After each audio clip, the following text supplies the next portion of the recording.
Chicken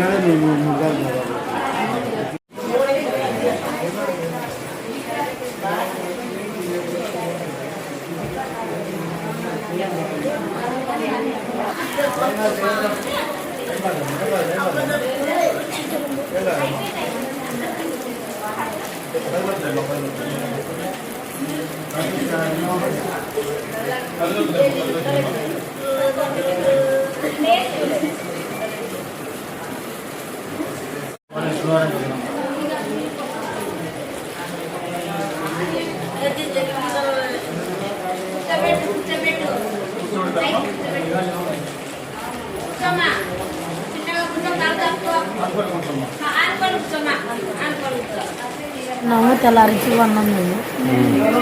దానివల్ల వచ్చిన తెలియదు, ఏ దానివల్ల వచ్చి తెలియదు మాకు. వాళ్ళేమో ఫుడ్ వాళ్ళు వచ్చినట్టు రాదు. అదే సార్ వాళ్ళ మన నుంచి రాత్రి నుంచి వాళ్ళ నుంచి ఏం తిన్నారమ్మా? ఫుడ్ ఏరగారు 18 వాడు ఇంటే తెచ్చినారు. మా ఊళ్ళో తెచ్చినారు, పెట్టించినారు, తిన్నాం మేము. తిన్నగా తెల్లారించి కొన్నాం. కడుపుతోటి బేదులు, వాతులు అన్నీ, జ్వరము, తలకాయ నొప్పులు అన్నీ వచ్చినాయి దాలోనే.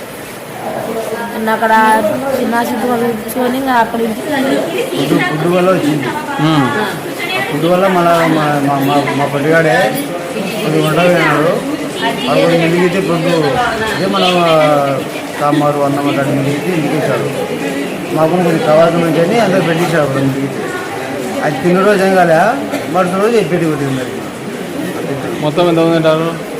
మొత్తం అయితే ఒక 25 మంది, 30 మంది పిల్లలు సహా అందరూ. పిల్లలు భయపడి ఇంకా పిల్లాశ్వరి వేసినారు, పరిపేట హాస్పిటల్కు. కొంతమంది నన్ను వాళ్ళు చూపించాం, నారాయణ కూడా చూపించాం. వాళ్ళ మంది పట్ల ఆయన భయపడినాను, భయపడి ఇంకా అవ్వగలమ్మా పిల్లాశ్వరి కాబట్టి 38 వార్డు టీడీపీ ఇన్ఛార్జ్ దిరెడ్డి శివనాయరెడ్డి నా పేరు. వైఎస్ఆర్ నగర్ నందు ఆదివారం సాయంకాలము బుడిగజంగల్ కాలనీలో ఫుడ్ పాయిజన్ జరిగింది. ఆదివారం సాయంకాలము వంట మాస్టరు మామూలుగా ప్రతిసారి తీసుకొని వచ్చి వాళ్ళకు భోజనాలు పెడతా ఉంటాడు, మిగిలిన బ్యాలెన్సు.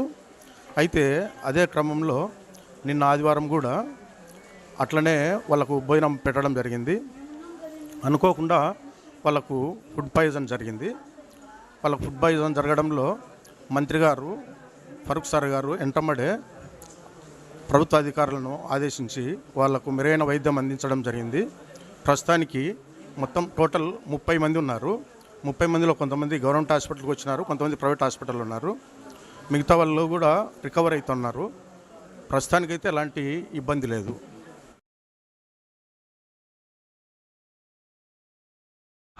గత 2 రోజుల క్రితం ఒక విందులో మిగిలిన ఆహారాన్ని తీసుకొని వచ్చి సుద్దులపేట 38వ వార్డులో ఆహారాన్ని పేదలకు ఇవ్వడం జరిగింది.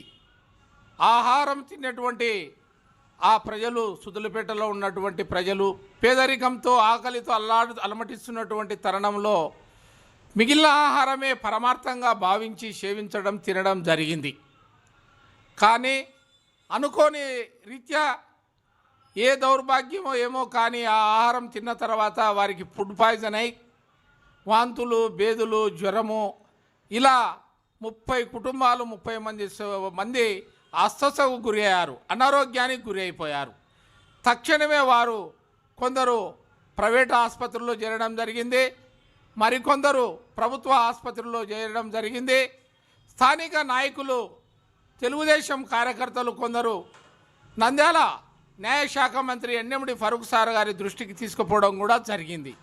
మంత్రి గారు వెంటనే స్పందించి వైద్య అధికారులకు ఆదేశాలు జారీ చేయడం జరిగింది. వారిని వెంటనే తక్షణమే మెరుగైన వైద్య సహాయం అందించండి, త్వరగా కోలుకునే విధానంగా వారికి ఏ సదుపాయాలు కావాలనో వెంటనే మీరు ఏర్పాటు చేసి వారిని స్వస్థతకు మీరు తోడ్పడాలని ఆదేశాలు జారీ చేయడం పట్ల వారు మెరుగైన చికిత్సలు అందించడం, చాలామంది కోలుకొని ఇప్పుడు కొందరు ఇంటికి కూడా రావడం జరిగింది.